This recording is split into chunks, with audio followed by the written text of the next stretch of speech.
Muchas gracias. Muy buenos días tengan todas y todos ustedes. En primer lugar, quiero agradecer al presidente de la Comisión Nacional de los Derechos Humanos por la oportunidad y la invitación para estar el día de hoy con ustedes, así como, por supuesto, al doctor Edgar Corso, no solamente por esta iniciativa, sino también por haber tenido la gentileza de permitirme de partir, además, en esta ocasión, tanto con Gabriela como con Mario. Muy buenos días también a ambos.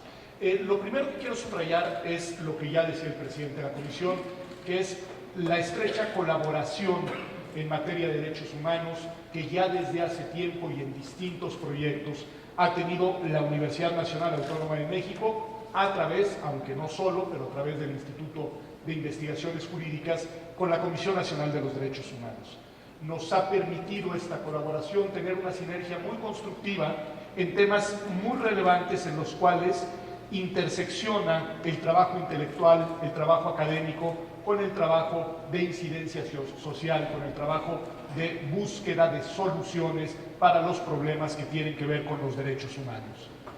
No hace mucho tiempo presentamos, por ejemplo, un estudio muy importante sobre la vinculación entre corrupción y violación de derechos humanos, y también meses después desarrollamos, y se presentará próximamente, otro estudio muy importante para formación hacia jóvenes y hacia docentes en materia de derechos humanos. Y todos estos proyectos permiten a la universidad cumplir con su misión, no solamente de realizar investigación técnicamente sólida, sino también de incidir a través de las instituciones del Estado, en este caso una institución no jurisdiccional de garantía de la máxima relevancia de los derechos humanos, en la búsqueda de soluciones a los grandes problemas nacionales, que es una de nuestras misiones fundamentales.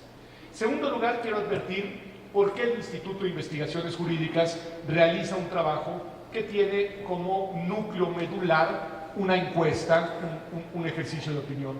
Bueno, porque como ya lo decía el licenciado Luis Raúl González Pérez, tenemos un área de investigación aplicada, de investigación y opinión aplicada, que la coordina ya desde hace varios años con mucho éxito, y le agradezco que esté el día de hoy aquí a ella y a su equipo de trabajo, a la doctora Julia Flores, que nos ha permitido realizar una serie de encuestas nacionales sobre una multiplicidad de temáticas de relevancia nacional. Y nos ha permitido, como en este caso, ver cómo viven su propia experiencia las personas en distintas situaciones, en este caso en su situación de personas migrantes. Y en ese sentido, esta es una aportación de la máxima relevancia, porque lo que escuchamos en el documento no son solamente frías cifras sobre la situación de los migrantes en tránsito o de los migrantes en refugios, en casas, de albergues y casas, sino que una buena parte del contenido, y esto haré mención en unos minutos, es la narrativa, es la propia voz de los migrantes y es la propia voz de quienes lo reciben en albergues y en casas. Y eso creo que le da al estudio una relevancia enorme, porque estamos escuchando de primera mano cuál es la experiencia, cuál es la situación en la que se encuentran estas personas. En tercer lugar, quiero hacer una última mención a por qué este tema es relevante en la agenda del Instituto de Investigaciones Jurídicas. Porque ya desde hace varios meses y decididamente en estas semanas, el Instituto ha estado promoviendo contar con una sede, una estación noroeste de investigación y docencia en Tijuana, Baja California, y hemos realizado ya una serie de actividades muy relevantes, y de hecho tenemos 6 personas estudiando ya su doctorado directamente en Tijuana, y hace algunas semanas tuvimos un encuentro internacional en el que nos acompañó el doctor Edgar Corso, entre otras personalidades, precisamente para reflexionar sobre el tema de la migración y algo muy relevante, sobre la necesidad de comprender el fenómeno con una visión interdisciplinaria. Y de hecho el grupo que interactuó en estos días, por lo pronto, además en una alianza muy estrecha con el Colegio de la Frontera Norte, era precisamente un grupo interdisciplinario, que pensaba el problema de la migración como debe pensarse en toda su complejidad y en sus diversas aristas. Un fenómeno, además, por lo que he podido aprender, que se encuentra en permanente y constante transformación,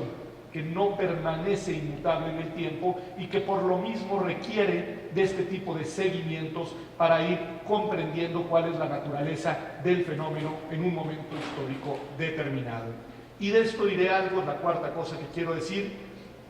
Nos habla este estudio no solamente de la situación de vida de los migrantes, sino de la situación de nuestra región hacia el sur y hacia el norte. Y eso creo que es de la máxima relevancia, estando además con nosotros el señor embajador de El Salvador el día de hoy. Es sumamente relevante lo que uno lee a través de la experiencia de los migrantes, de lo que se está viviendo en Centroamérica, de lo que se vive en nuestro país y de lo que también se vive en los Estados Unidos, que es el principal, según dice la encuesta, destino deseado por parte de las y los migrantes.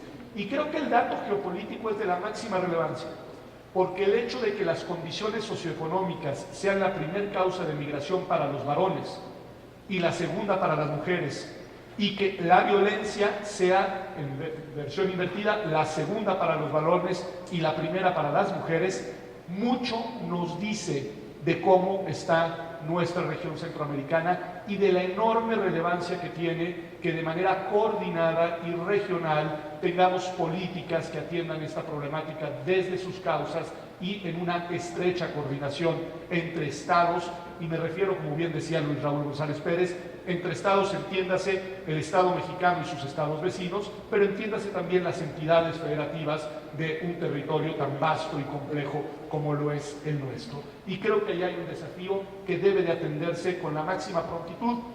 Me llamó mucho la atención el dato, por ejemplo, de el porcentaje notablemente mayoritario de personas que migran específicamente, no solo del Triángulo Salvador, Guatemala y Honduras, sino sobre todo de Honduras. Y por supuesto que hay una explicación que tiene que ver con la situación en la que se encuentra en este momento ese país. Y creo que es un dato que tenemos que tomar con la máxima seriedad.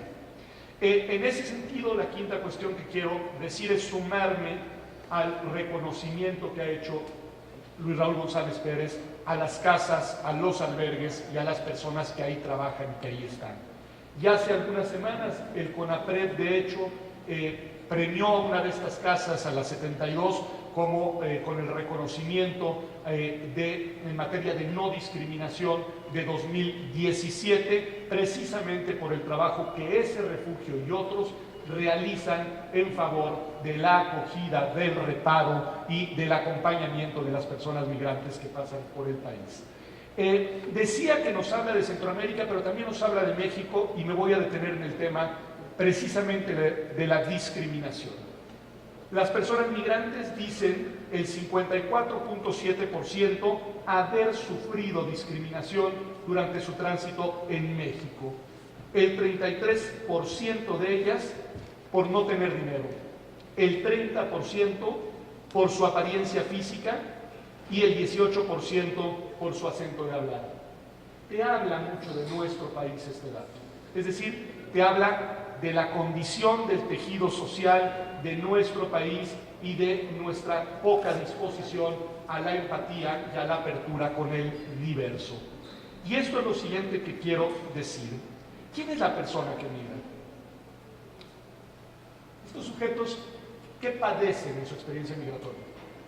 Estos seres humanos, ¿por qué migran y qué experimentan durante su proceso migratorio? Pensémoslo de la siguiente manera.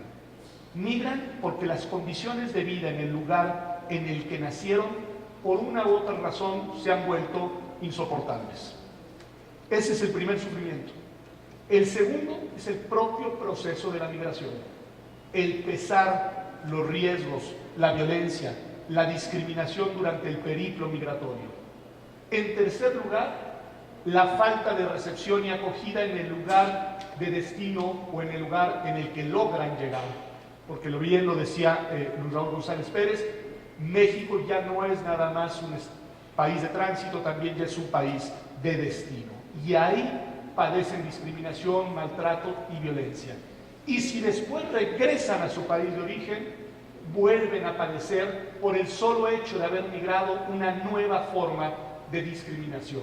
Y lo vivimos también con nuestros migrantes que van hacia los Estados Unidos de Norteamérica y después regresan al Estado mexicano.